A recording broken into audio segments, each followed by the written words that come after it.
వక్రతుండ మహాకాయ వక్రతుండ మహాకాయ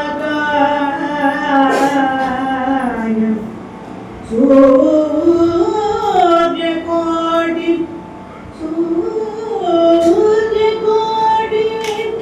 సమప్రభా సూర్యకోటి సమప్రభా నిర్విఘ్నం నిర్విఘ్నం కురుమే దేవ నిర్విఘ్నం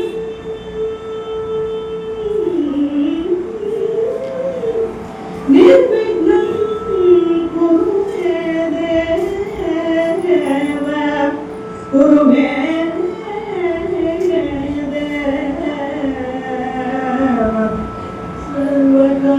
సర్వకార్యేషు సర్వదా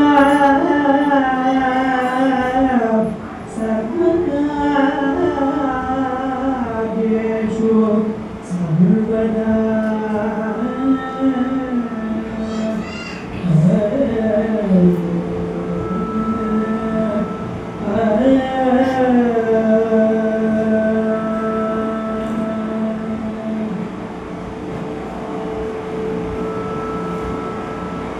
సంగీతం అనేది ఒక గంధర్వ విద్య అంటారు. అందరికీ వచ్చేది కాదు, అందరి వల్ల అనుభవించదగ్గది కాదు అని పెద్దవాళ్ళు చెప్తారు. అట్లాంటి గంధర్వ విద్య అంటే వెంటనే మనం గంధర్వులతో సమానం అని గర్వంగా ఉండడానికి కాదు, అంటే దాని యొక్క విలువ తెలుసుకుని మనకి ఇచ్చాడు భగవంతుడు అనే దాని విలువ తెలుసుకుని మనం నడుచుకోవాలి అనే దానికి అప్పుడు అలాంటి గంధర్వ విద్యని మనకి భగవంతుడు ఇచ్చినప్పుడు దాన్ని మనం ఎలా ఉపాసన చేయాలి. అందుకే త్యాగరాజ స్వామి వారు నాదోపాసన అని చెప్పారు. ఇప్పుడు మనం చూస్తాం దేవి ఉపాసన ఇలాంటివన్నీ చేస్తూ ఉంటారు. మనం అవన్నీనే మనకి పెద్దగా కనిపిస్తాయి, కానీ నాదాన్ని ఉపాసన చేయడం అనేది కూడా ఒక పెద్ద విషయమే. అర్థమైందా? దేవి ఉపాసన చేసి వాళ్ళు ఎలా ఒక స్థితికి ఒక చేరుకుంటున్నారో అలాగే మనం నాదోపాసన చేస్తేనే చాలు, భగవంతుడు మనకి కావలసినవన్నీ మనకి ఇస్తాడు, మనకి సద్గతులు ప్రాప్తిస్తాయి అనేది మనం తెలుసుకోవాలి. ఓకేనా? Music is the nearest way for divine bliss అంటారు. అంటే ఏంటంటే ఆ భగవంతుడిని చేరుకోవడానికి మనకు భగవంతుడు ఇచ్చిన అవకాశం, దాన్ని మనం సద్వినియోగపరచుకోవాలి. సరే, మన మటుకే దీన్ని ఆస్వాదిస్తే సరిపోతుందా అంటే అలా కాదు. మనం దాన్ని ఆనందిస్తూ అందరికీ కూడా ఆ ఆనందాన్ని మనం పంచాలి. అందరి వల్ల పాడడం కుదరదు, అందరి వల్ల వాయించడం కుదరదు. సంగీతం అందరికీ తెలియదు అనుకోండి, కానీ వాళ్ళు విని ఆనందిస్తారు కదా. విని ఆనందించడానికి మనం ఏం చేయాలి అంటే వాళ్ళకి ఒక మంచి సంగీతాన్ని మనం అందించాలి. మన ద్వారా వాళ్ళు ఆ స్థితిని చేరుకుంటారు. మనం ఏ స్థితిని నాదోపాసన చేసి చేరుకున్నామో అలాంటి స్థితిని వాళ్ళు వినికిడి ద్వారా చేరుకుంటారు. దానికి మనం సాధన చేయాలి. అలాంటి సాధన ఎలా చేయాలి అనేది ఇవాళ మనం మాట్లాడేది. మన సంగీత పాఠాలు స్టార్ట్ చేసినప్పుడు సరళి స్వరాలు, జంట స్వరాలు, దాటు స్వరాలు ఇవన్నీ వరుసగా నేర్చుకుంటూ ఉంటాం. అన్నీ నేర్చుకుని ఒక లెవెల్కి వెళ్ళిన తర్వాత కీర్తనలు నేర్పిస్తారు. దానికి ఆ కీర్తనలు నేర్పించేటప్పుడు దానితో పాటు స్వరకల్పనలు, రాగాలాపనలు అవన్నీ నేర్పిస్తారు. అలా నేర్చుకుని మనం ఒక స్టేజ్ మీద పెర్ఫార్మెన్స్ లెవెల్కి మనం డెవలప్ అవుతాం. ఇప్పటి టాపిక్ నేను ఇంత డీప్గా మాట్లాడడానికి కారణం కూడా ఒక స్టూడెంట్. ఎందుకంటే నా దగ్గర వచ్చి అమ్మాయి అడిగింది, ఎందుకంటే మీరు ఈ సరళి స్వరాలు, జంట స్వరాలు ఇవన్నీ నేర్పించి టైం వేస్ట్ ఎందుకు, డైరెక్ట్గా పాటలు నేర్పించేసేయచ్చు కదా, పాడేయచ్చు కదా అని ఆ అమ్మాయి నన్ను అడిగింది. కొంతమందికి వస్తుంది, డైరెక్ట్గా పాడేసుకుంటారు, వస్తుంది. కానీ ఈ అభ్యాస జ్ఞానంలో ఉండేటువంటి విషయాలు ఏమిటి అనేది మనం తెలుసుకోవాలి. ఇవన్నీ ఎక్కడ ఉపయోగపడతాయి అనేది తెలుసుకోవాలి. Nothing is useless. ఏ సరళి స్వరాలు నేర్చుకుంటా అంటే అయిపోయింది, దాంతో దాన్ని పక్కన పెట్టేసి నెక్స్ట్ వెళ్ళిపోతాం. జంట స్వరాలు అయితే పక్కన పెట్టేసాం. ఇంకా మనం కీర్తనలు వచ్చేసామంటే మనకి సరళి స్వరాలు అలంకారాలు వీటితో పని లేదు అని మనం అనుకోకూడదు. అవే అసలు ఫౌండేషన్. దాన్ని పెట్టుకుని దాన్ని ఎందుకు నేర్చుకున్నాం, దాని ద్వారా మనం ఎలా మన స్టేజ్ పర్ఫార్మెన్స్ని డెవలప్ చేసుకోవాలి అనేది ఇవాటి రోజున మనం మాట్లాడుకోబోయే విషయం.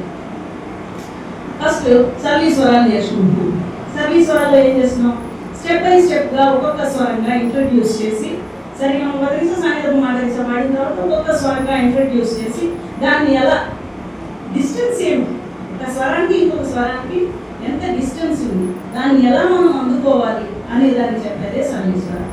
ఈ సరళి స్వరాల్లో ఏం చేయాలి అంటే, ఇప్పుడు మనం టెక్నికల్గా నేను ఫస్ట్ ఈ అభ్యాస గానంలో ఉన్న విషయాలని ఎలా ఉపయోగించుకోవాలి అనేది చెప్పిన తర్వాత రాగాలాపనకి, స్వరకల్పనకి, నెలలకి ఇవి ఎలా ఉపయోగపడతాయి అనేవి కూడా నేను చెప్తాను. ఫస్ట్ ఈ సరళి స్వరాలు.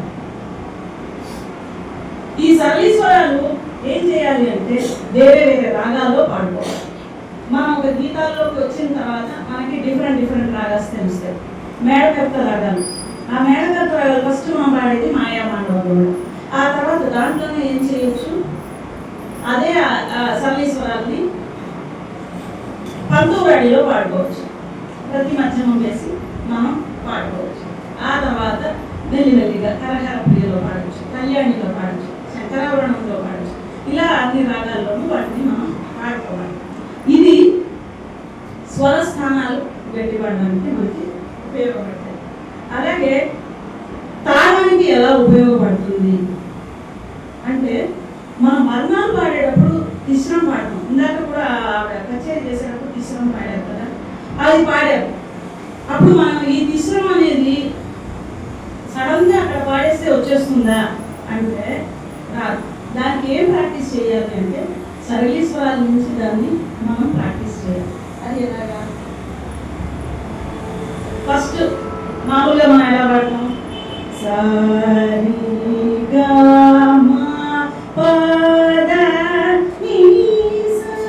రెండో కాలం ఈ రెండో కాలం మూడో కాలం అనేవన్నీ కూడా మనకి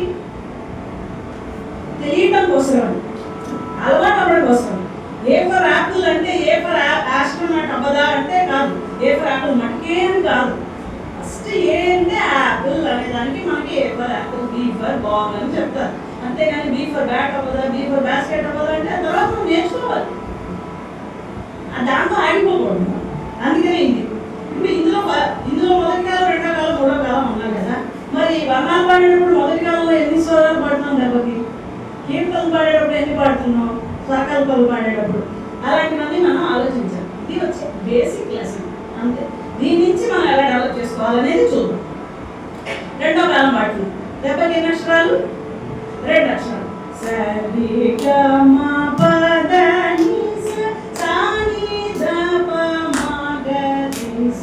ఇది మనకి బాగా వచ్చేసింది. మనం వర్ణాల లెవెల్కి వచ్చేసాము. సరళి స్వరాలు మనకి బాగా వచ్చేసింది. 3 స్పీడ్స్ బాగా వచ్చేసింది.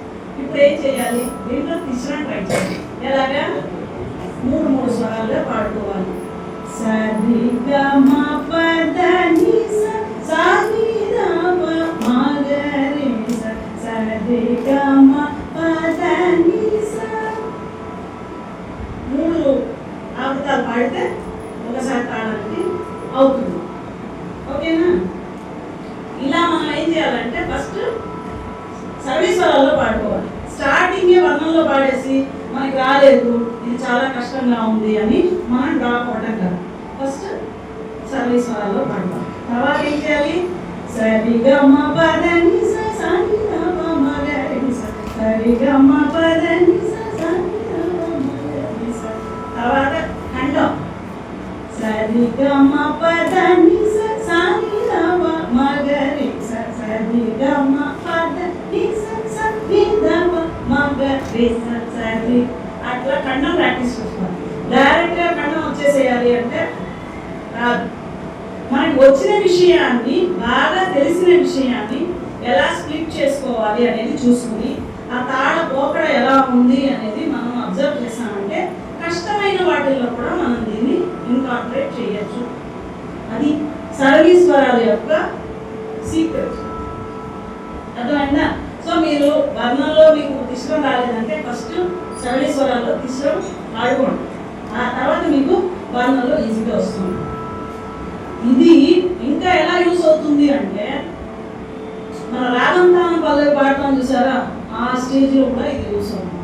ఎలా యూస్ అవుతుంది అంటే ఫస్ట్ ఏం చేస్తాము,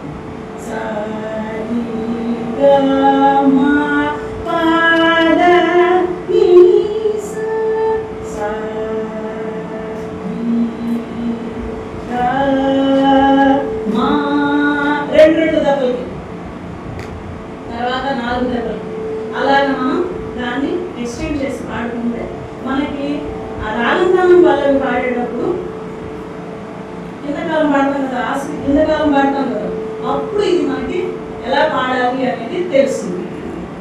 అర్థమైందా? ఇవన్నీ నంబర్ ఆఫ్ టైమ్స్ మనం పాడేసాము అంటే అక్కడ ఎలాంటి పల్లవైనా సరే ఆన్ ద స్పాట్ ఇచ్చినా కూడా మనం దాన్ని పాడగలుగుతాం. ఎందుకంటే ఒక అక్షరం 2 అవుతుంది, 2 4 అవుతుంది, 3 6 అవుతుంది అనేది మన మైండ్లో బాగా ఫిక్స్ అయిపోతుంది, మనకి బాగా అర్థమైపోతుంది, మనకి తెలిసిపోతుంది. కాబట్టి అక్కడ దాన్ని అలాగే మనం ఇన్కార్పొరేట్ చేయడానికి ఈజీగా ఉంటుంది. అర్థమవుతుందా నేను చెప్పేది మీకు? తర్వాత జంట స్వరాలు. జంట స్వరాలు అంటే మనం ఏం చేస్తాం జనరల్గా ససరి విగగరి ససరి విగగమ్మ అలా పాడుకుంటూ వెళ్ళిపోతాం. అది కాదు, దాని నుంచి మనం స్వరకల్పనలో ఎలా యూజ్ చేయాలి, రాగాలాపనలో ఎలా యూజ్ చేయాలి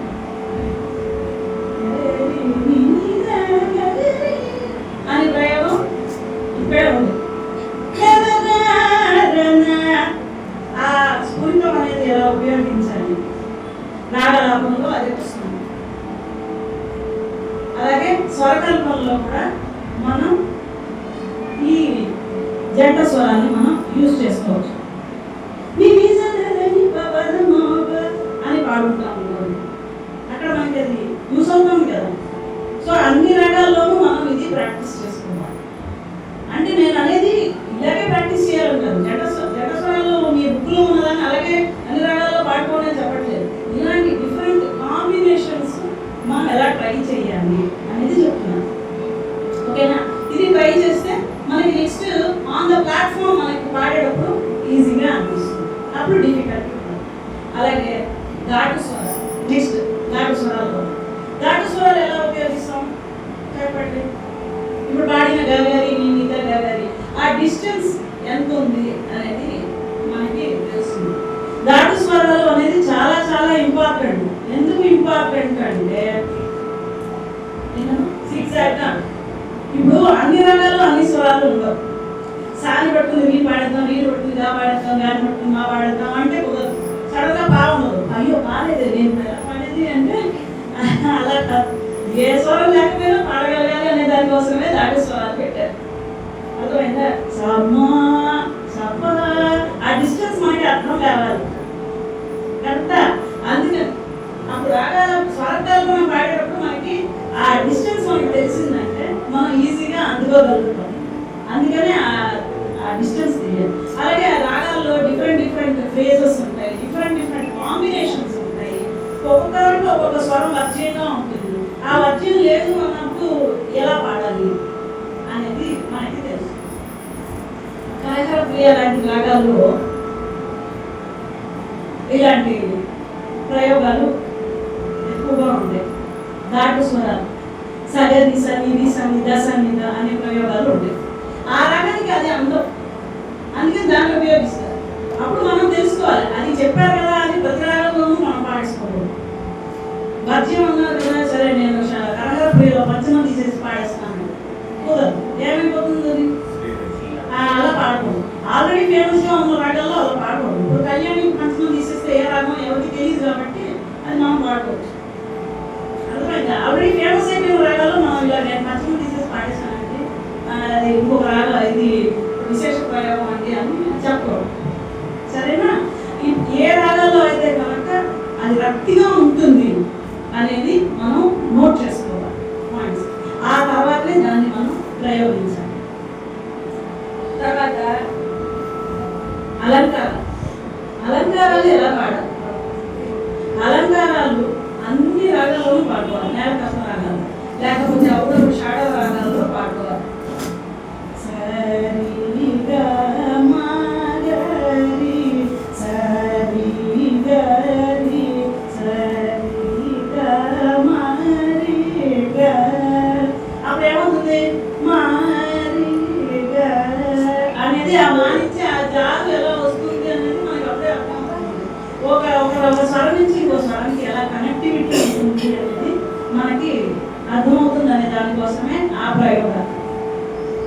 ఆ తర్వాత ఇంకా అలంకారాల్లో ఈ స్వరాలను మటుకేనా పని అంటే కాదు. తాడు మనకి బాగా వచ్చేసిన తర్వాత మామూలుగానే మూడో కాలం మనకి పాడాలంటే కష్టంగా ఉంటుంది. ఏడు తిప్పేస్తాం, ఒకసారి ఎక్కడికి వస్తుందో ఎక్కడికి వస్తుందో తెలియదు, ఏం జరుగుతుంది. అలా బాగా వచ్చిన తర్వాత ఏం చేయాలి అంటే ఎడుపు అంటారు, తోసి పాడటం, అర ఎడుపు, సంబంధించి పాడటం, కాలు ఎడుపు, అర ఎడుపు, ముక్కాలు ఎడుపు అంటాం కదా. అవన్నీ ట్రై చేయాలి. ఎలాగా ఇప్పుడు జనరల్గా మీకు అందరికీ చెప్పుకుంటారు తక్కది మీ తక్క జండు తక్కది మీ తక్క తక్కి సరి గమ గరి సరి గరి సరి గమ రి గమ పమ గరి గమ రి గమ ప గమ పద పమ గమ పమ గమ పద మపదని మపదని అలాగే. ఓకేనా? అది ప్రాక్టీస్ చేయాలి. ఏమవుతుందంటే ఆ కాలేడు అంటారు, కాలేడు వాటర్ ప్లేస్ అనేది మనకి బాగా రావాలి. ట్రై చేస్తారా? తక్కది తక్క తక్కి సరి గమ గరి సరి గరి సరి గమ రి గమ పమ గరి గమ గరి గమ గమ పద పమ గమ పమ గమ పద మపదని దప మపద మపదని పదని సని దప ని దప ని సని దప దని సని దని సని దప ని దప మపద ని దప ని దప గమ గమ గమ గమ పమ గరి గమ పమ గమ పమ గరి మగరి సరి గమ గరి గమ గరి పమ గరి గమ పమ గమ పమ గరి మగరి సరి గమ గరి గమ గరి. ఒక్కొక్క స్వరం అలా కోసి వస్తుంది. ఆ తర్వాత రెండు స్వరాలు కోసి పాడుకోవచ్చు, మూడు స్వరాలు కోసి పాడుకోవచ్చు. రెండు స్వరాలు పాడటం అనేది ఈజీ. సరి గమ గరి సరి గరి సరి గమ రి గమ పమ గరి గమ గరి గమ గమ పద పమ గమ పమ గమ పద మపద ని దప మపద పమ పద ని అది మనం సరి గమ గరి సరి గరి సరి గమ రి గమ పమ గరి గమ గరి గమ పద గమ పద పమ గమ పమ గమ పద మపద ని దప మపద పమ పద ని. ఏం చేయాలి? మనకి ఏ స్వరాలకి పంచ్ ఇవ్వాలి అనేది తెలుసుకుంటారు. సాధారణంగా క్యాజువల్గా అలా పడుకుంటూ వెళ్ళిపోతుంటారు. తోసి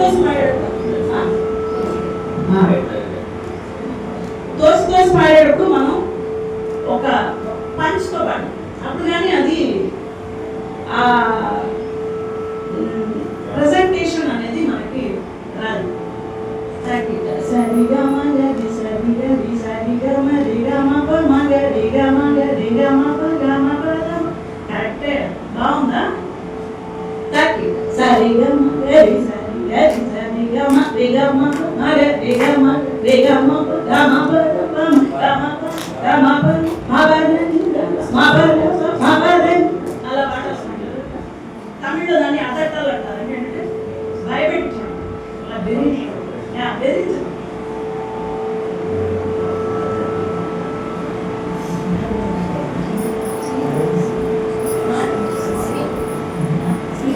అది మనకి బిగినర్స్ కి ఏమనిపిస్తుందంటే అబ్బా ఇందులో చాలా డ్రమాటిక్ గా ఉంది. అలా డ్రమాటిక్ గా ఉంటేనే అపీలింగ్ గా ఉంటుంది.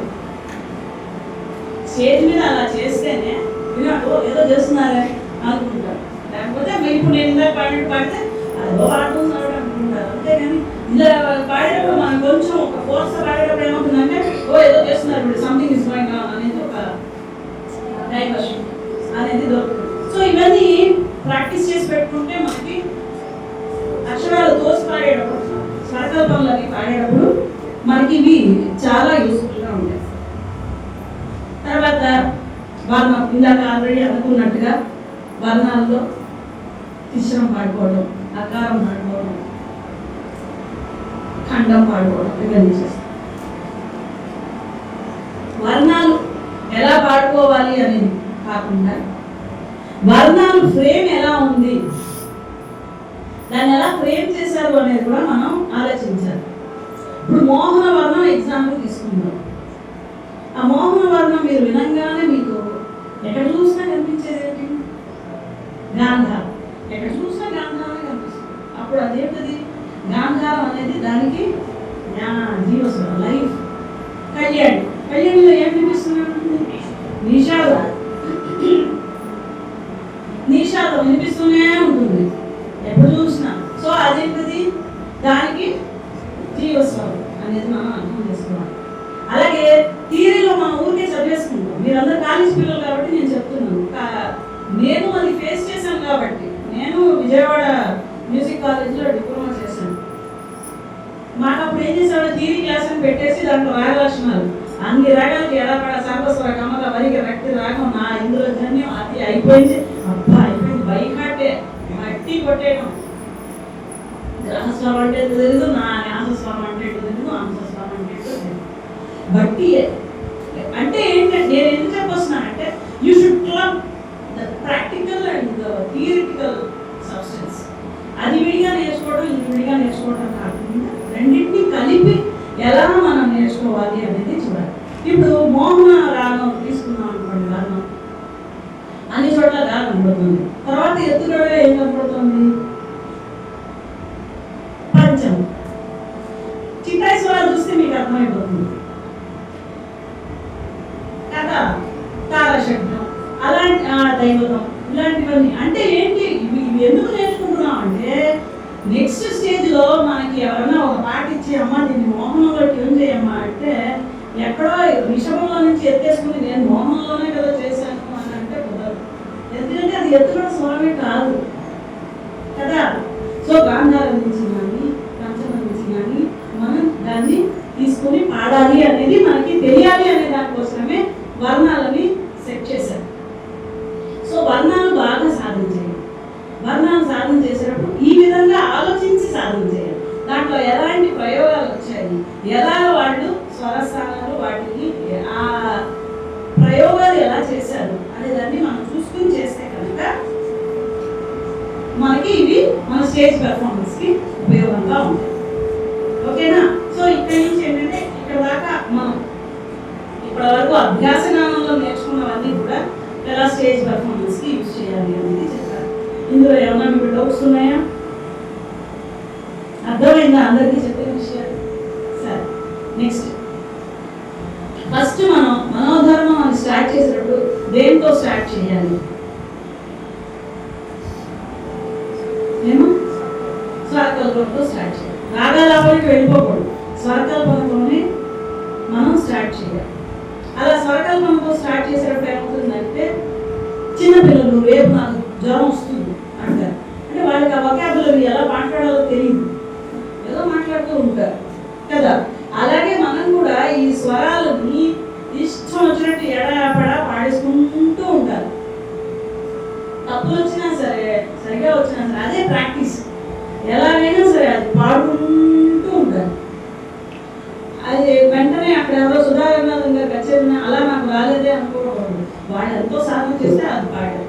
సో అది మనం ఇక్కడ ప్రాక్టీస్ చేయాలన్నమాట. వర్ణం తీసుకున్నామంటే వర్ణంలోని చరణం, వర్ణానికి వచ్చేస్తేనే స్వరకల్పనలు మనం కొంచెం కొంచెం స్టార్ట్ చేయాలి.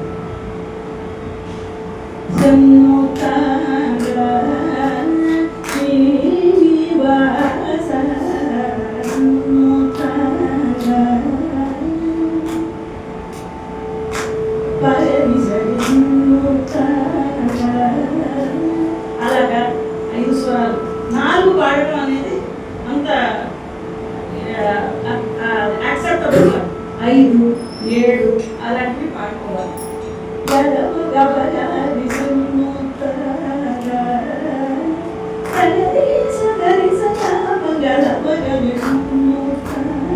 ఆ రాగుతాం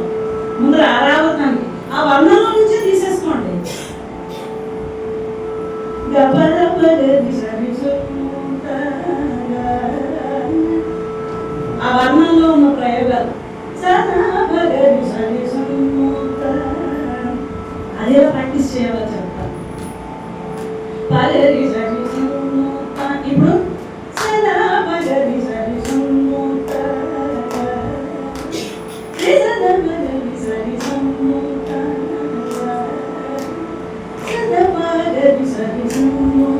ఒక్కొక్క స్వరాన్ని లాంగ్గా పాడుకోవాలి.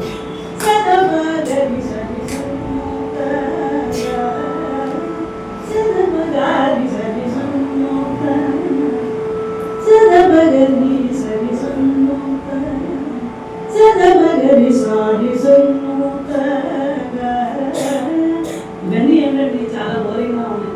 ఇవి ఎక్కడో యూస్ అవుతాయి అనేది మీకు తెలియదు. ఇది ఏమవుతుందంటే నేను ఎప్పుడు అందరి స్టూడెంట్స్కి చెప్పేది ఒకటే విషయం, నాలెడ్జ్ ఇస్ abstract. abstract అంటే ఏంటి? మనకి ఎంత లోపలికి వెళ్ళింది, మనం ఎంత ఉపయోగించుకుంటున్నాం అనేది మనకు తెలియదు. మన గురువు గారు 10 సార్లు 20 సార్లు చెప్పుకుంటారు ఆ సంగతి, మనకు అప్పుడు అది వచ్చిండదు. సరే బాబు నీకు రాకపోతే పర్వాలేదు వదిలేసి ఉంటారు. ఒక 4 ఏళ్ల తర్వాత ఎక్కడో ఏదో వాయించేటప్పుడు పాడేటప్పుడు ఆ సంగతి వస్తుంది. రాగానే చూసావా నేను ఎంత డెవలప్ అయిపోయాను మనం అనుకుంటాం. వాళ్ళు అక్కడ సబ్కాన్షియస్ మైండ్లో పడేశారు చాలాసార్లు, అది మనకి తెలియదు. సో ఇవన్నీ ప్రాక్టీస్ చేస్తే ఏమవుతుంది అంటే మీరు వేరే ఏదైనా కీర్తనలో ఎక్కడన్నా పాడుకునేటప్పుడు బట్టి కొట్టడం కాదు, స్వరకల్పనలు బట్టి కొట్టడం. అలాంటప్పుడు మీరు ఎక్కడ ఆగినా సరే ఆ స్వరం నుంచి దీన్ని పాడేసుకుంటే మనకు వచ్చేస్తుంది.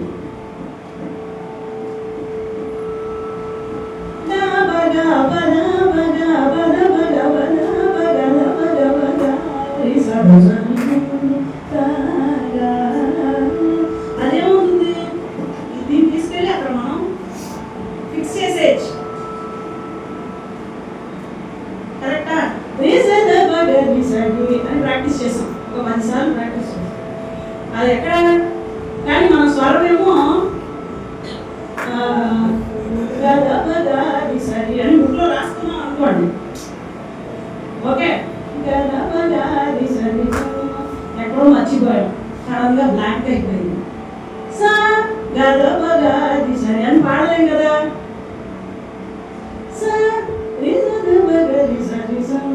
అక్కడ ఇది మనకి సేవియర్గా ఉంటుంది, మనల్ని కాపాడుతుంది ఇలాంటి స్వరాలు ప్రాక్టీస్ చేసుకోవడం వల్ల. ఓకేనా? ఇలా వర్ణాలకి ముందర ప్రాక్టీస్ చేయండి. ఈజీగా ఉన్న వర్ణాలు కళ్యాణి, మోహనం, హంసధ్వని చక్కగా మనకు ఉన్నాయి.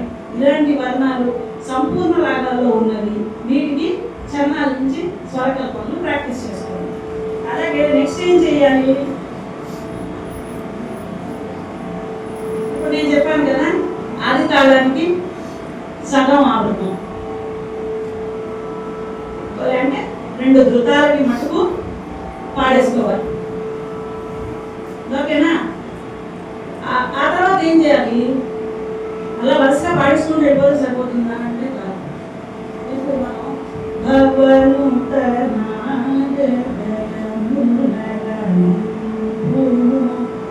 భవంతా ఉంటుంది. సరిగా సరి భవనుత ఈ సా నుంచి స్టార్ట్ చేసేవే ఒక 10-20 పెట్టుకోవాలి. సరి గబ గబరి సరి సరి గబ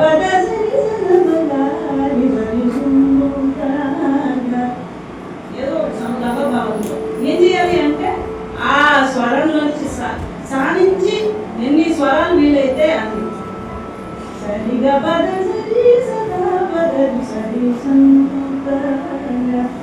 అలాగా. తర్వాత గాంధార నుంచి, తర్వాత దైవం నుంచి, పంచమం నుంచి, షడ్జం నుంచి, ఇలాగ అన్ని స్వరాల నుంచి కూడా డిఫరెంట్ కాంబినేషన్స్ తో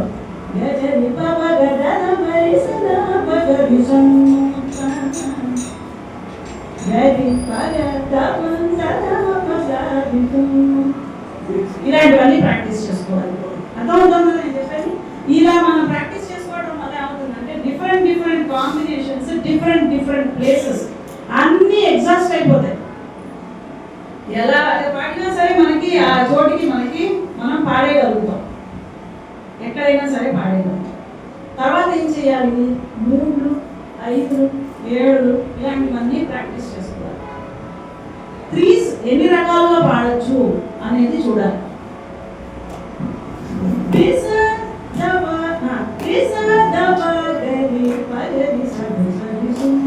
మూడు ఎన్ని మూడు పాడాలి? వరుసగా మూడు అన్ని పాడేసిన తర్వాత ఎంత మిగిలింది? 4 మిగిలింది. దానికి అక్కడ ఒక స్వరం వేసేసుకుంటే సరిపోతుంది. సరే అలా అన్నారు కదా, 4 నేను అంటే బాగుండదు. ఓకేనా?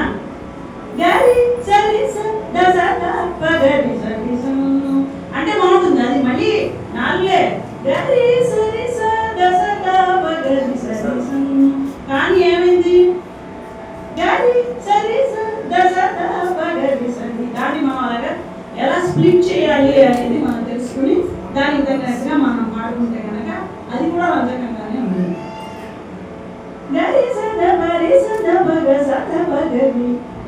అంటే ఎంత అయింది? ఏమైంది అక్కడ? గరి సదప రి సదప సదప గరి ఎన్నైంది? మొత్తం 15 అయింది. మనకి ఎన్ని కావాలి? 16 కావాలి. అప్పుడు ఏం చేయాలి? ఒక అక్షరం తోసి పాడుకోవాలి. అది మనం అక్కడ ఇందాక నేను చెప్పాను కదా, ఒక్కొక్క అక్షరం తోసి పాడుకోవడం ప్రాక్టీస్ చేసుకోవాలి. అది చేస్తే కనుక ఇక్కడ మనకి ఈజీగా ఉంటుంది. ఈ 3s 4s 5s ఇవే ఎన్ని రకాలుగా పాడాలి? అది 3నే. అది 3నే. అది 3నే.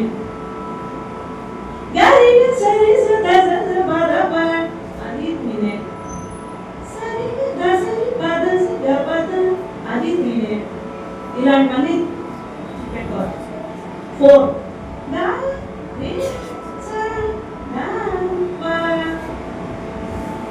తర్వాత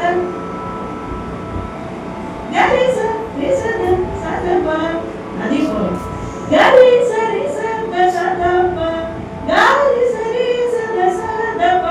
ఇన్ని పర్మిటేషన్స్ కాంబినేషన్స్ ఉన్నాయి. దానికి చెప్తున్నాను. ఎందుకు చెప్తున్నాను అంటే ఒక లెవెల్లో పాడిన తర్వాత మనకి ఏమైపోతుందంటే రిపీటెడ్ గా మనకి మళ్ళీ మళ్ళీ ఇవే వస్తున్నాయి, క్రియేటివిటీ లేదు, మనకి కొత్తగా ఏమీ థాట్స్ రావట్లేదు అని అనిపిస్తుంది. ఎప్పుడు చూసినా అదే పాడినట్టుగా అనిపిస్తూ ఉంటుంది. అప్పుడు ఏం చేయాలి అంటే ఈ 3s ని 4s ని డిఫరెంట్ కాంబినేషన్స్ లో ఎలా పాడాలి అనేది తెలుసుకోవాలి.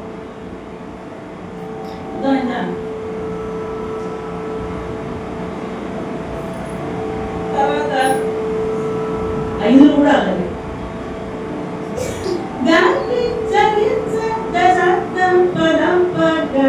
అది 5.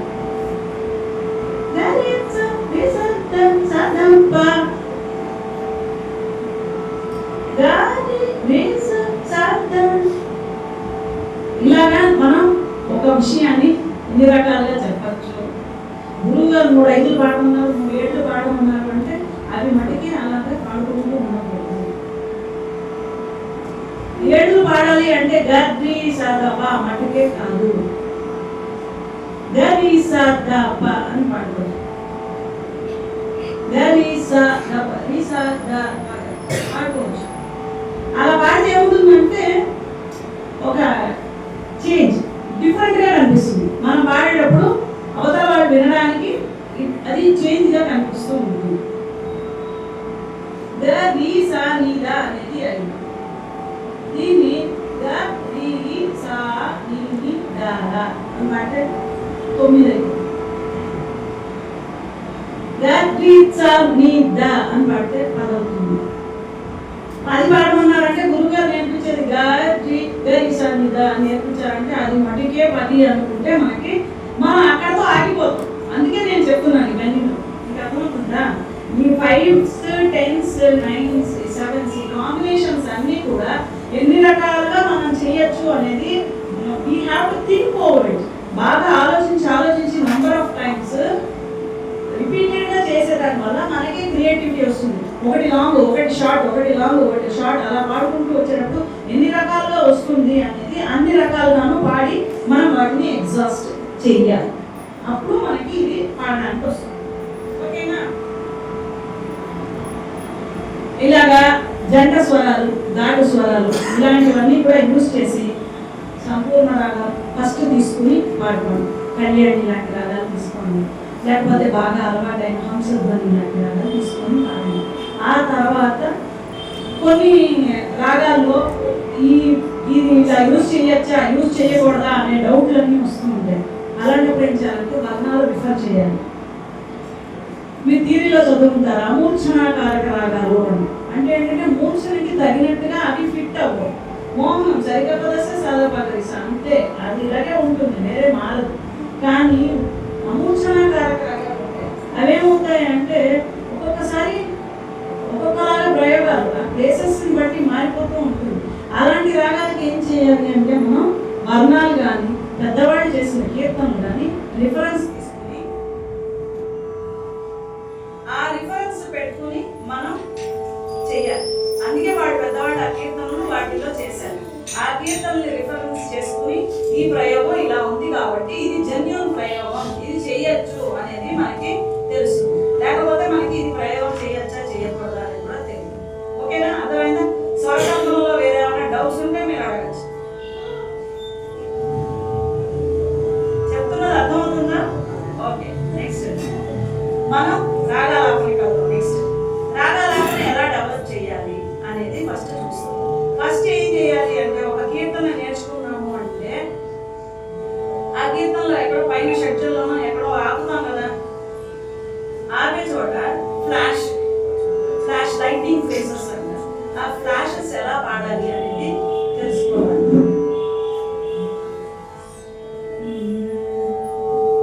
ఇప్పుడు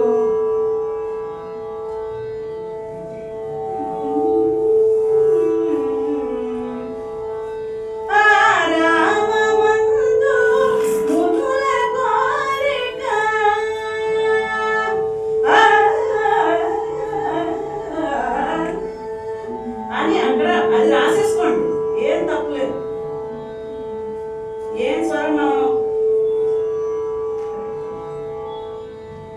స్వరం మనం పాడాలి అనుకుంటున్నామో, ఏ ఫ్లాషెస్ మనం పాడాలి అనుకుంటున్నామో దాన్ని రాసేసుకొని ఆ చోట ఆ ఫ్లాషెస్ ఇవేం చేస్తాయి అంటే స్టార్టింగ్ లో ఉన్న వాళ్ళకి కాన్ఫిడెన్స్ ని బూస్టప్ చేస్తుంది. చిన్న చిన్న ఫ్రేసెస్ ఇలా పాడటం వల్ల.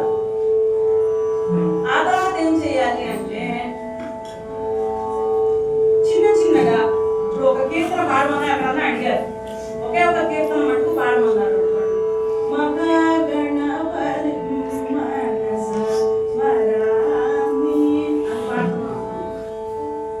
దానికి కూర్చోమ్మ పాడమా అని శృతి చేసుకోండి, కూర్చోండి పాడుతుంది.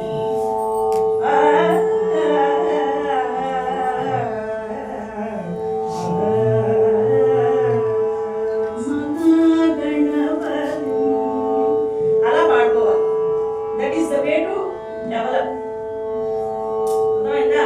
మనం భయపడకూడదు. ఫస్ట్ ఆ రాగంలో ఉన్న ఫేసెస్ ఏది ఉన్నాయో, ఆ కీర్తనలో ఏమున్నాయో ఆ ఫేసెస్ ని కూడా మనం యూజ్ చేసుకుని దానికి తగినట్టుగా ఆ చిన్న చిన్న బిట్స్ పాడి డెవలప్ చేసుకోవాలి. ఆ తర్వాత మనకి నెక్స్ట్ లెవెల్కి పాడడానికి వస్తుంది. తర్వాత ఏం చేయాలి? ఒక 2 minutesకి అలా పాడాలి. సరే, పెద్ద రాగం 5 నిమిషాలకి పాడేసేయాలా ఫస్ట్ అంటే అవసరం లేదు. ఇప్పుడు మీరు చాలా కచేరీలు వినుంటారు, ఎక్స్పోజర్ మీకు బాగానే ఉంటుంది కాబట్టి మీకు తెలుస్తుంది.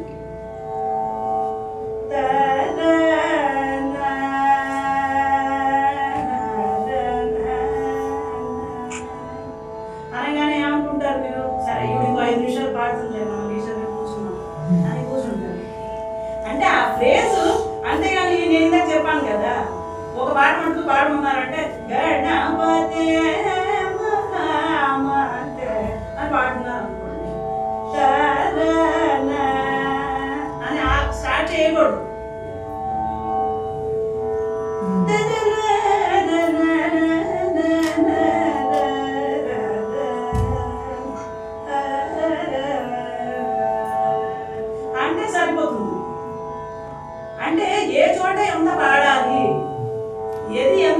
చేయాలి అనేది మనం తెలుసుకోవాలి.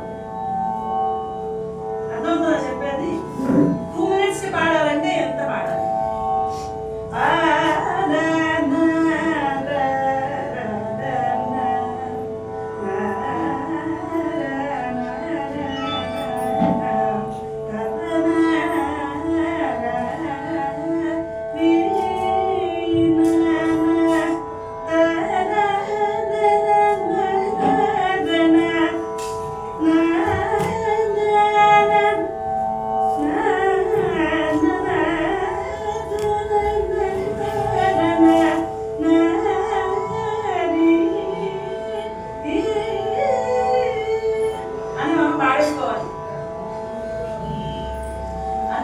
అయిపోవాలి, గబగబా వెళ్ళిపోవాలి. కింద నుంచి పైదాకా ఏమేమి ఉన్నాయో కనుక అందులో ఇంపార్టెంట్ ఫ్రేజెస్ అవి వాడుకొని వైండప్ చేసుకుంటూ మనం వెళ్ళిపోవాలి. అప్పుడే మనం దానికి జస్టిఫై చేసిన వాడు. మీకు చిన్న ఎగ్జాంపుల్ చెప్తాను. నేను జనరల్గా ఫుడ్ ఎగ్జాంపుల్స్ చెప్తాను, ఎందుకంటే అవి మనకి బాగా రిలేట్ అవుతాయి, మనకి ఈజీగా అర్థం అవుతుంది కాబట్టి. సరేనా? ఇప్పుడు ఒకరింటికి భోజనానికి పిలిచారు అనుకోండి, ఒక ఫంక్షన్. కొంతమంది ఏం చేస్తారు, పచ్చడి దగ్గర నుంచి అన్ని వరుసగా పెడతారు. మనకి బాగా హెవీగా ఉంటుంది, అది మనకి ఫుల్గా ఉంటుంది, పెద్ద ఎలా చెప్పండి, ఒక సాటిస్ఫైడ్గా, సంచువస్గా, హ్యాపీగా ఉంటుంది. చూడగానే ఓకే ఇంత పెట్టారు అని అనిపిస్తుంది. అది మనం పాడే 10 నిమిషాలు రాగాలనుకోండి. అదే హ్యాపీనెస్ మీకు 2 చపాతీలు పన్నీర్ బటర్ మసాలా పెట్టేసి ఇంత బిర్యానీ పెడితే అబ్బా బాగుందండి, చాలా బాగుంది, ఫుల్గా ఉంది అనుకుంటామా అనుకోమా? అనుకుంటామా? అదే మనం పాడే 3 minutes రాగం. ఆ 3 minutes రాగంలో ఆ సాటిస్ఫాక్షన్ని మనం ఇక్కడ తీసుకొచ్చి ఇచ్చేసేయాలి. అర్థమైందా? అప్పుడు అది ఫీలింగ్ అయిపోతుంది. ఎక్స్పెక్టేషన్ అనేది అంతేగాని 2 నిమిషాలు పాడుతున్నారు కదండి, అందుకే నేను పంచమంతో ఆపేసుకున్నానండి కళ్యాణి, అక్కడ దాకా పాడగలుగుతాను 2 నిమిషాలు, అంతకంటే ఎక్కడ పాడగలుగుతాం 2 నిమిషాల్లో అని అనకూడదు.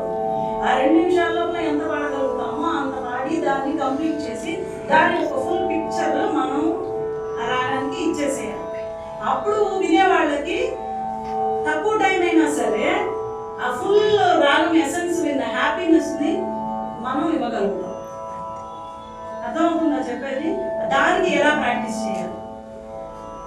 ఇలాగా కీ ఫేసెస్ ఏవైతే కనుక ఉన్నాయో, ఇంపార్టెంట్ ఫేసెస్ ఏవైతే ఉన్నాయో వాటిని మటుకు మనం తీసుకుని ఆ 2 నిమిషాల లోపల పాడి ఫినిష్ చేసేసేయాలి. ఆ సాటిస్ఫాక్షన్ లిజనర్కి అప్పుడు వచ్చేస్తుంది. 5 నిమిషాలు పాడినా కూడా కొంతమంది మనకి ఎక్కదు.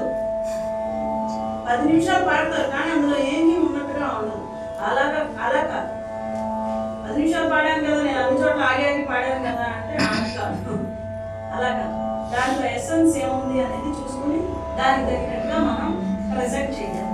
అప్పుడు ఆ రాగం యొక్క ఎసెన్స్ రీచ్ అవుతుంది. తర్వాత ఏం చేయాలి? ఫస్ట్ నంబర్ ఆఫ్ కీర్తనస్ నేర్చుకోవాలి. ఒక రాగం కళ్యాణి అని తీసుకున్నామంటే ఒక 10 కీర్తనలు, చిన్నది పెద్దది, రూపక తాళం, ఆది తాళం, చౌక తాళం, అన్నమాచార్య కీర్తనలు, భద్రాచల రామదాస్ కీర్తనలు, ఏవైనా సరే ఓ 10-15 ఈజీగా నేర్చేసుకోవాలి. ఎందుకు అలా నేర్చుకోవాలి? డిఫరెంట్ కంపోజర్స్కి డిఫరెంట్ ఎందుకు నేర్చుకోవాలంటే ఒక్కొక్క దాంట్లో ఒక్కొక్క ప్రయోగం ఉంటుంది, కొత్తగా ఉంటుంది. అప్పుడు ఆ కొత్త ప్రయోగాలు ఏమవుతుంది అంటే మనం వాటిని రాగాలలో ఇంటర్ప్రిట్ చేయడానికి మనకి ఈజీగా ఉంటుంది. ఆ రాగం యొక్క ఎసెన్స్ మనకి బాగా అర్థం తెలుస్తుంది. అందుకని ఒక 10-20 కీర్తనలు అలా నేర్చుకోవాలి. ఇలాగా ఇవి ఇప్పుడు ఏం చేయాలంటే ఈ కళ్యాణి, శంకరాభరణం,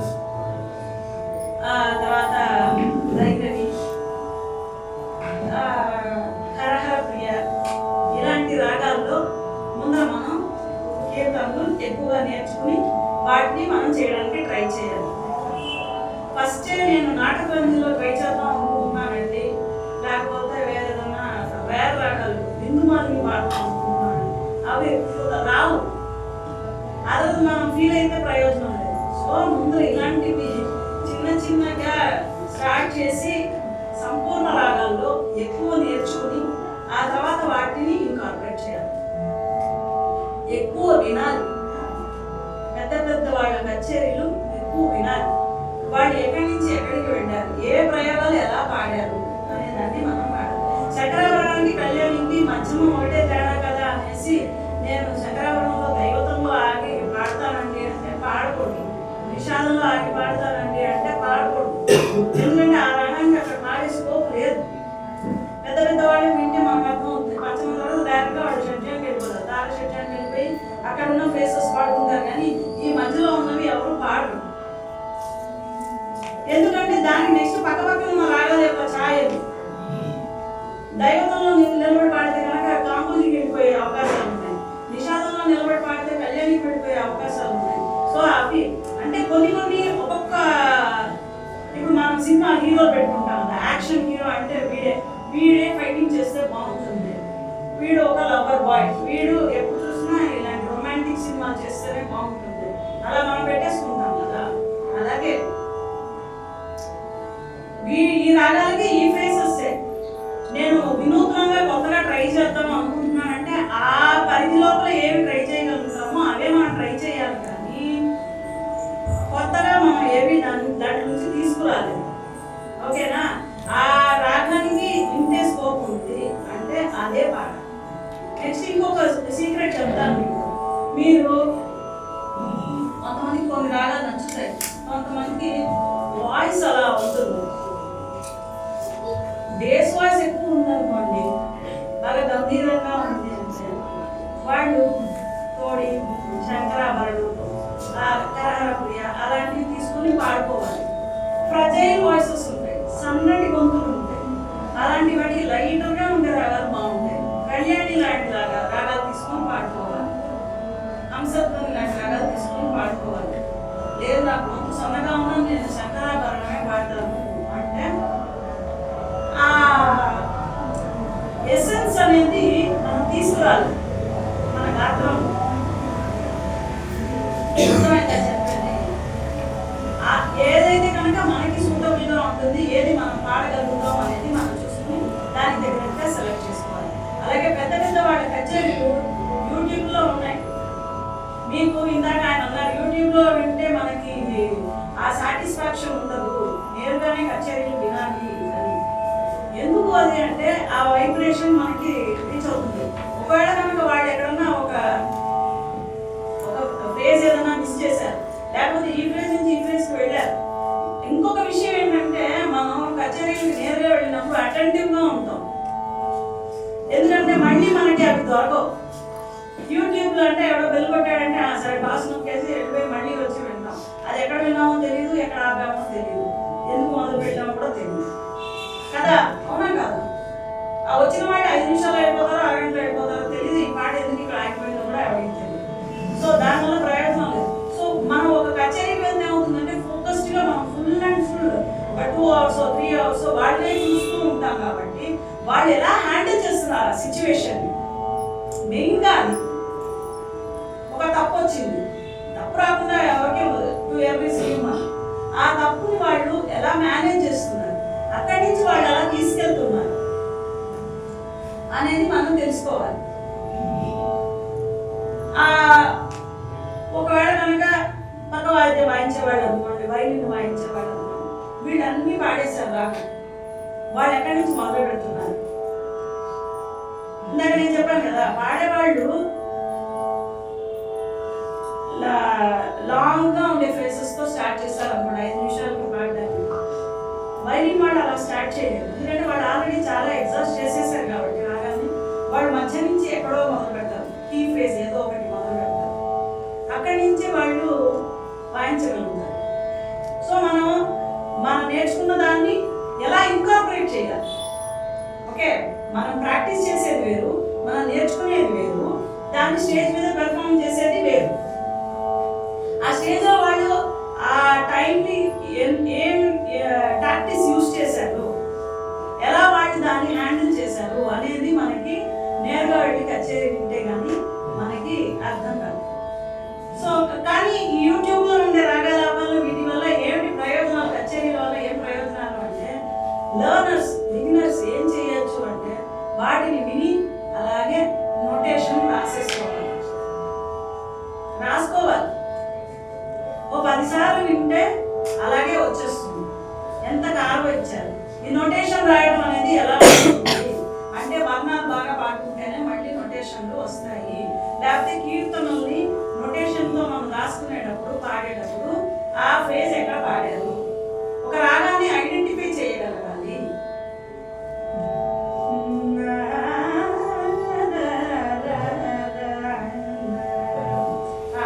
ఐడెంటిఫై చేయాలి.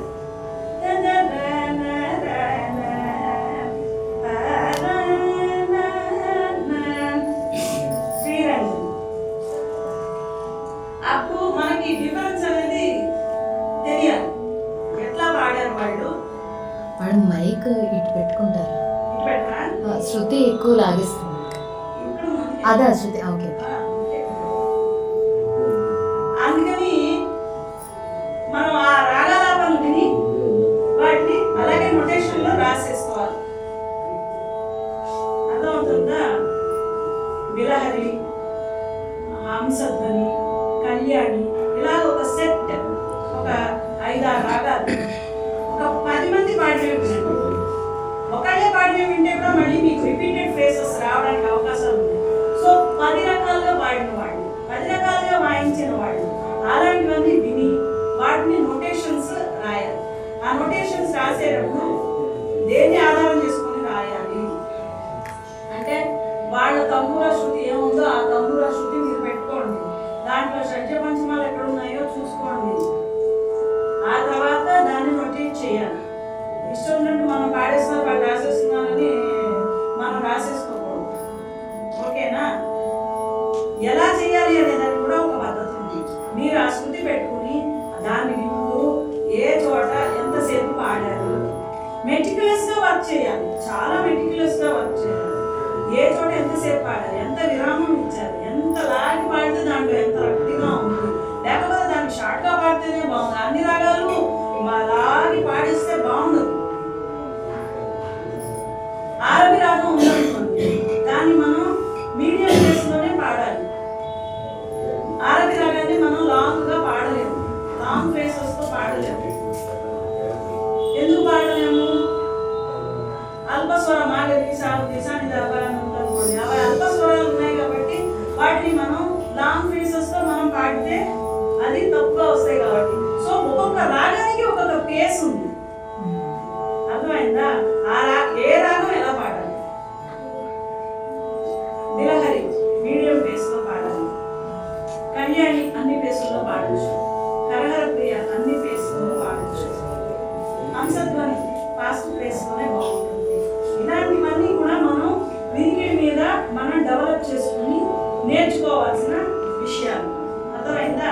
ఇది రాగాలాపనకి మనం వర్క్ చేయాల్సిన విధం. తర్వాత పెద్ద రాగాల్ని చిన్నగా పాడడం, చిన్న రాగాల్ని ఎలా బయటగా పాడడం, వీటిల్లో వర్క్ చేయాలి. ఓకేనా? హంసధ్వనినే తీసుకుని ఒక 5 నిమిషాలు ఎలా పాడాలి అనే దానికి మనం ప్రిపేర్ అయిపోవాలి. మౌనం తీసుకుని 5 నిమిషాలు ఎలా పాడేసేయాలి అనేది ప్రిపేర్ అయిపోవాలి. శంకరాభరణాన్ని ఇందాక ఆల్రెడీ చెప్పాను. కరహరప్రియో, కళ్యాణియో, శంకరాభరణం, భైరవ్యో చక్కగా 2 నిమిషాలలో పాడేసి ఒక కీర్తన స్టార్ట్ చేసేయాలంటే దానికి ఫేసెస్ ఏంటి, పైనుంచి కింద దాకా ఉన్న ఫేసెస్ ఎలా మనం ఒక స్కెలిటన్ లాగా ఫుల్ రాగాన్ని చూపించాలి అనేది అన్ని కూడా మనం నోట్ చేసి పెట్టుకోవాలి. ఓకేనా? తర్వాత నెక్స్ట్ పాయింట్,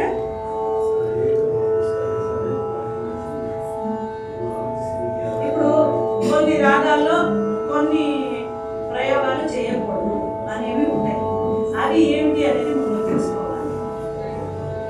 ఏమంటే పదపస అనే కదా వెళ్తుంది అంటే కింద కింద ప్రయోగం ఉంది కదా అనేసి పూర్వీ కళ్యాణిలో పదని దపమ అనేది ప్రయోగం చేయకూడదు. పదని అనే పెట్టుకోకూడదు. అర్థమైందా? అలాంటివన్నీ మనం చూడాలి, అబ్జర్వ్ చేయాలి. దానికి ఏం చేయాలి? మళ్ళీ again we have to notate, we have to work on that. ఎంతమంది పాడారు, ఇలా ఎంతమంది పాడలేదు, ఈ రాగంలో అంటే మనం అనుకున్నది కరెక్ట్గా పెట్టుకోకూడదు. అనుకోకుండా స్టార్ బర్డ్స్ ఎలాగంతా హ్యాండిల్ చేశారు అనే దాన్ని చూసుకుని దానికి తగ్గట్టుగా దాంట్లో వర్క్ చేస్తే మనం దాంట్లో పాడగలుగుతాం. తర్వాత నెరవల్. నెరవల్ అంటే ఏంటి?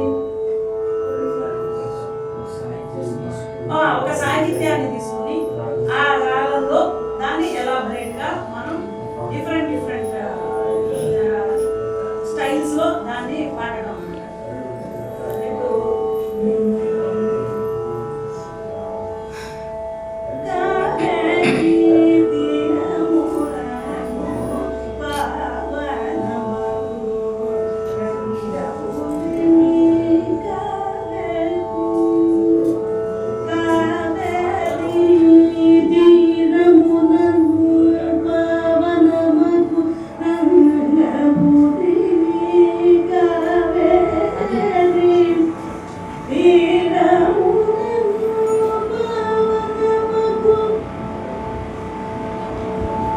ఇది ఫస్ట్ మీరు చేయాల్సిన విషయం ఏంటంటే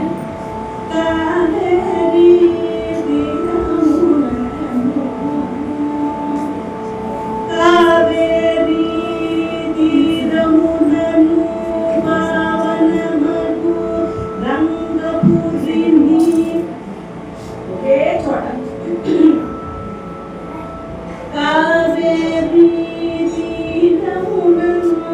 మీరు 4 సార్లు అదే చోట పాడారంటే 5వసారి ఆ చోట మనం ఒక ఇంప్రొవైజేషన్ చేయొచ్చు అనే థాట్ మనకే వస్తుంది. కావేరీ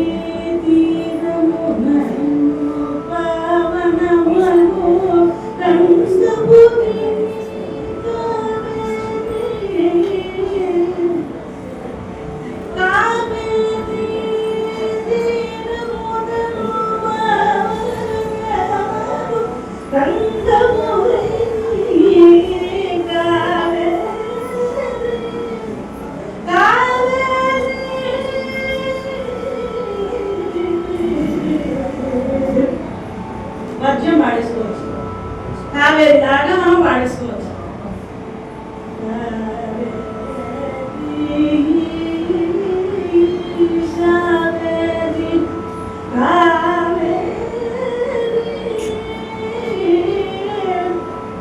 పెద్దవాళ్ళందరూ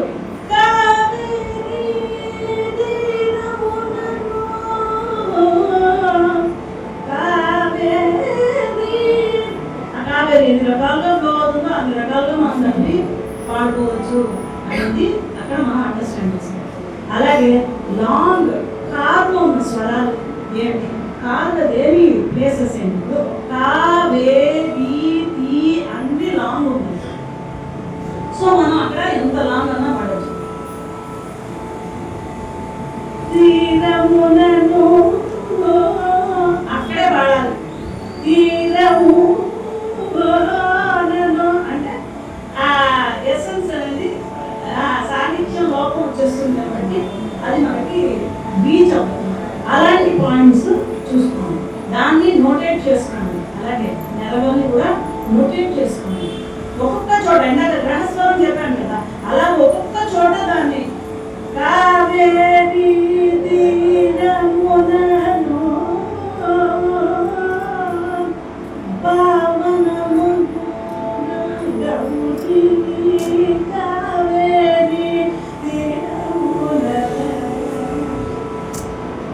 అట్లాగా ఆ ప్లేసెస్ లో ఎలా పాడితే బాగుంటుంది. First we have to enjoy our own music. నేను నా స్టూడెంట్స్ అందరికీ చెప్పేది ఒకటే, ఆడపిల్లలైనా మగపిల్లలైనా ఈ కాలంలో, ఆ కాలంలో ఆడపిల్లలు అనేవాళ్ళు, ఈ కాలంలో మగపిల్లలైనా అంతే. చక్కగా రెడీ అయ్యి 10 సార్లు తలకే ఎదుగుతుంది, అత్తల్లో చూసుకుని చూసుకుంటూనే కదా ఉంటాము. కొంచెం ఇలా ఇంకో 2 నిమిషాలు గుర్తుని వస్తాను, లేకపోతే ఈ జ్యువెలరీ దీనికి బాగాలేదు, సెట్ అవ్వలేదు, దీంట్లో గ్రీన్ ఉంది కానీ నేను వేసుకున్న దాంట్లో రెడ్ ఉంది, సో మ్యాచ్ అవ్వలేదు, చేస్తున్నామా లేదా? అలాగే మ్యూజిక్ కూడా, మ్యూజిక్ ఇస్ ద సేమ్. మనం పాడేది మనం ముందర ఎంజాయ్ చేయగలం, మనమే వెళ్ళకపోతే ఎవరు వింటాడు కదా. సో ఇంట్లో ప్రాక్టీస్ చేసి చేసి చేసి ఎలాగైతే కనుక ఒక ఫంక్షన్కి వెళ్ళే ముందర 10 సార్లు ఇటుపక్క దువ్వి అటుపక్క దువ్వి ఆ హెయిర్ స్టైల్ వేసి ఈ హెయిర్ స్టైల్ ఈ దీంట్లో అయితే నా మొహం కొబ్బరి బొండలా ఉంది, దీంట్లో అయితే చాలా పెద్దలా ఉంది మొహం, ఇలాంటివన్నీ ఆలోచించుకుంటున్నాం కదా. అలాగే 10 సార్లు రాగాలు కానీ 10 సార్లు నెలలు కానీ పాడుకోవాలి. ఎలాగా అంతే కదా. మన అది అపీలింగ్ గా ఉండాలి అంటే 10 సార్లు దాన్ని పాడి you should take the best to the stage. అర్థమైందా? 10 సార్లు పాడానండి, అయిపోయింది, వెళ్ళిపోవద్దు స్టేజ్ మీద. ఒక చిన్న సీక్రెట్ చెప్తాను, మీరు అందరూ కూడా రాసి పెట్టుకోండి మీ ఇంట్లో. Don't practise till you get it right. ఏంటి? Don't practise till you get it right అంటే ఏంటి?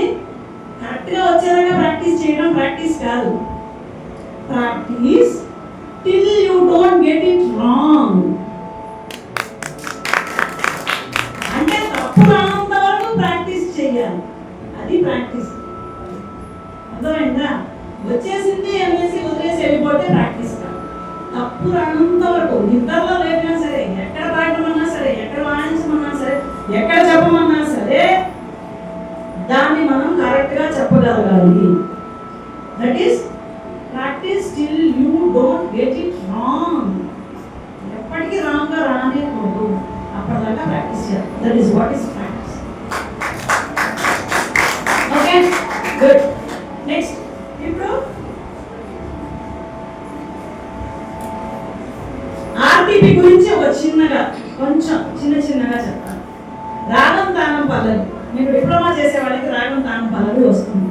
ఇంతకటి నుంచి నేను చెప్పిన అన్ని విషయాలు కలిపితేనే రాగం తానం పల్లవి. ఇందాక నేను సరళి స్వరాల్లో మీకు చెప్పాను. ఫర్ ఎగ్జాంపుల్, మీకు ఒక చోట రాలేదనుకోండి, ప్రతిలోమ విలోమాలు, ప్రతిలోమ అనులోమాలు అలాంటివన్నీ ఉంటాయి. కరెక్టా?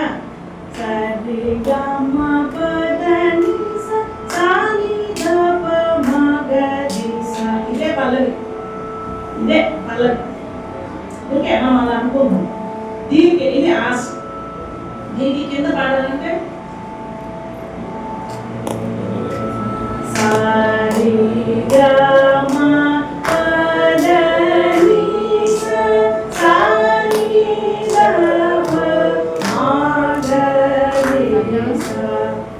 ఆశకి కిందకాలం పాడాలి.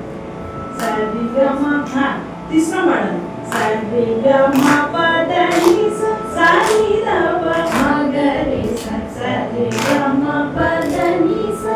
అన్నిటిని మీరు తీసుకెళ్ళి సర్వీస్ వాళ్ళకి కంపేర్ చేసేసుకోండి.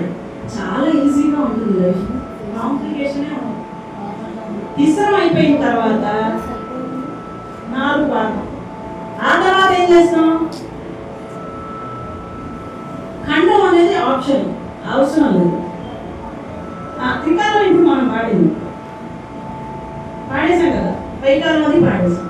తర్వాత ప్రతిలోమం పాడతారు. ప్రతిలోమం చాలా మందికి కన్ఫ్యూషన్గా ఉంటుంది, ఏంటి అని. మనం మామూలుగా పాడేది ఏంటి అంటే తాళం కాన్స్టెంట్గా ఉంటుంది, పాట స్పీడ్గా వెళ్ళిపోతూ ఉంటుంది. కరెక్టా? రెండో కాలం అంటే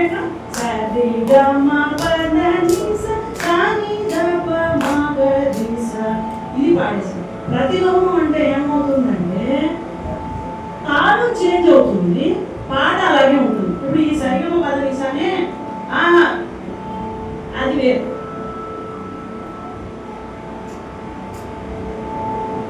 అప్పుడు తాళం ఏంటి? తాళాన్ని మనం మార్చి పాటని మనం అలాగే ఉంచుతాం.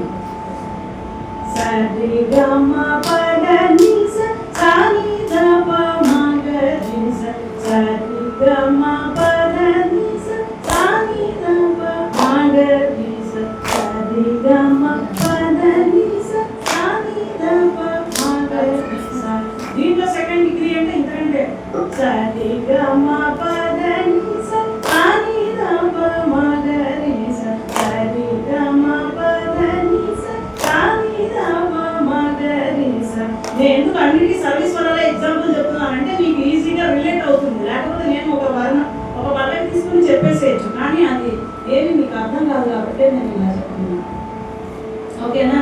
నెక్స్ట్ ఏంటి అంటే తాళం స్పీడ్ ఇంక్రీజ్ అవుతుంది, పాట కాన్స్టెంట్ గా ఉంటుంది.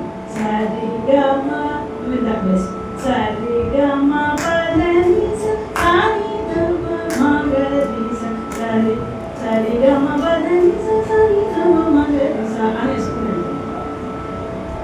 అర్థమైందా? ఇవన్నీ ఏంటంటే సర్వీస్వరాలు మీరు చేసేసుకున్నారంటే కనుక పల్లవిలో మీరు పాడడానికి ఈజీగా ఉంటుంది. ఓకే, ఇప్పుడు నేను ఇంకొక ఎగ్జాంపుల్ చెప్తాను. విన్యాసం అనేది పాడతాం కదా, విన్యాసం పాడతాం తెలుసా? విన్యాసాలు అంటే ఏంటి? సగం ఫస్ట్ స్పీడ్, సగం సెకండ్ స్పీడ్. అదే ఇప్పుడు సరి గమ పదని సరి గమ పదని అనేది మామూలు ఆస్, సరి గమ పదని అనేది పైకాలు. అప్పుడు ఏం చెయ్యాలి? సరి గమ పదని సని దబ మగరి సా. అది విన్యాసం. అంటే కిందకాలం పాడుతూ సగం నుంచి పైకాలం పాడుతున్నాం అన్నమాట. దానికి ఏం చేయాలి అంటే బ్యాక్వర్డ్ క్యాలిక్యులేషన్ చేసుకోవాలి. ఎంత లెక్కకి పడుతుంది అనేది మనం ప్రాక్టీస్ చేసుకోవాలి. అప్పుడు ఏమవుతుంది? ఆ చోట కరెక్ట్గా మనకి స్టార్ట్ చేయడానికి తెలుస్తుంది. ఇప్పుడు ఫర్ ఎగ్జాంపుల్ రూపక తాళ అలంకారం తీసుకున్నాం. సరి సరి సరి గమ రి గమ ప. ఇది పల్లవి అనుకుందాం. దాన్ని ఎలా పాడాలి? సరి సరి గమ సరి సరి. కరెక్ట్. ఏంటి ఎక్కడి నుంచి సగం ఎక్కడ అయిపోతుంది? ఎక్కడి నుంచి పాడితే ఈ సగం ఫిట్ అవుతుంది. కొన్నిసార్లు ఒక అక్షరం దోష వస్తుంది, కొన్నిసార్లు 2 అక్షరాలు దోష వస్తుంది, కొన్నిసార్లు 3 అక్షరాలు దోష వస్తుంది. సో మనం ఏం చేయాలి అంటే ఇది ఎక్కడి నుంచి మొదలవుతోంది అనేది ఆ పైకాలం అనేది చూసుకోవాలి. అలాగే తిస్రానికి కూడా సరి సరి గమ రి గమ ప. దీనికి సరి సరి గమ రి గమ ప అంటే ఎక్కడికైంది? 1 2 3 4 అయింది. అప్పుడు మనకి 4 కావాలి. అప్పుడు 1 2 3 4 డబల్ సరి సరి సరి సరి గమ రి గమ ప. అర్థం లేదా? తిస్రం అనేది ఎక్కడి నుంచి వస్తుంది అనేది చూసుకుందాం ఫస్ట్. సరి సరి గమ రి గమ ప ఎక్కడికైంది? ఎన్ని అక్షరాలకి అయింది? ఎన్ని దెబ్బలకి అయింది? 4 అయింది. సో రూపక తాళంలో రివర్స్ లో 4 అంటే 1 2 3 దెబ్బ. అప్పుడు ఇది మిగిలిపోయింది. సరి సరి సరి సరి గమ రి గమ ప అనేది మనం ప్లాన్ చేసుకోవాలి. అర్థమైందా? ఇలాగ మనం పాడుకుంటే కనుక ఆర్టీపీలు అయినా సరే చాలా ఈజీగా పాడుకోవచ్చు. ఓకే, ఏది కష్టం కాదు. The way you practice, the number of.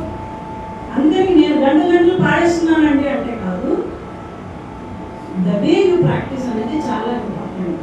ఎట్లా ప్రాక్టీస్ చేస్తున్నాము, మనం నేర్చుకున్న విషయాన్ని ఎలా ఇంప్లిమెంట్ చేస్తున్నాము, లేదు మనం నేర్చుకున్న విషయాన్ని ఒక కచేరీకి వెళ్ళినప్పుడు వాళ్ళు దాన్ని ఎలా ఇంప్లిమెంట్ చేశారు అనేది ఒక థియరీ ఎలాగైతే కనుక మనం రాస్తామో, థీసిస్ ఎలా రాస్తామో ఆ రకంగా దాన్ని మనం పార్ట్గా సెపరేట్ చేసి స్ప్లిట్ చేసి మనం దాన్ని సైంటిఫికల్లీ దాన్ని కట్ చేసి అబ్జర్వ్ చేస్తే కనుక మనం చాలా ఈజీగా హ్యాండిల్ చేయవచ్చు.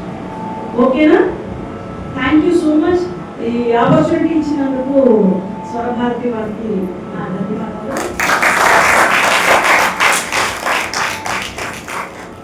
నాలెడ్జ్ అనేది ఎప్పుడు కూడా మనం షేర్ చేసుకుంటాం.